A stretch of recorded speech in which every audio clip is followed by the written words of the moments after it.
बिस्मिल्लाहिर्रहमानिर्रहीम अस्सलाम वालेकुम एवरीवन। उम्मीद है अल्लाह पाक के फजल करम के साथ आप सब खैरियत से होंगे। ग्रीन चटनी तो सबको बनानी आती है, बट इसको 2 से 3 माह के लिए कैसे फ्रीज़ किया जाता है इसका बहुत ही आसान तरीका मैं आपके साथ शेयर करने जा रही हूँ, क्योंकि गर्मियों में इसका इस्तेमाल बहुत बढ़ जाता है, स्पेशली रमज़ान शरीफ में।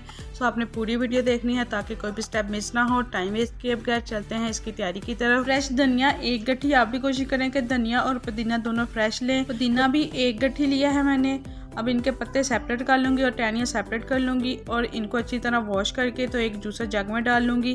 5 से 6 सब्ज़ मिर्चें ली हैं, 1 टीस्पून इसमें नमक ऐड करूँगी और 3 जवे लहसुन के ऐड करूँगी। थोड़ा सा पानी डाल के इसको अच्छी तरह ग्राइंड कर लूँगी। बहुत ही ज़बरदस्त चटनी तैयार हो चुकी है। अब इसको मैं आइसिंग ट्रे में ट्रांसफ़र कर लूँगी और जमने के लिए 5 से 6 घंटे के लिए फ्रिज में रख दूँगी। माशाल्लाह 5 से 6 घंटे के बाद आप देख सकते हैं बहुत ही ज़बरदस्त ग्रीन चटनी जम चुकी है। और हाँ, आपने मुझे कमेंट बॉक्स में कमेंट करके ज़रूर बताना है कि आप ग्रीन चटनी को कैसे स्टोर करते हैं और आपको मेरा तरीका कैसा लगा।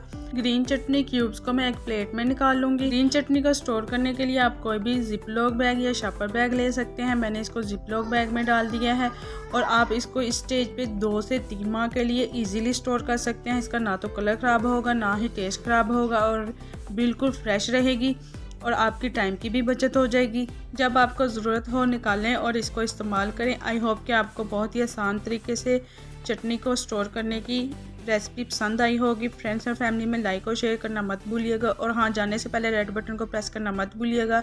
Thanks for watching. मिलते हैं नेक्स्ट वीडियो में। अल्लाह हाफिज़।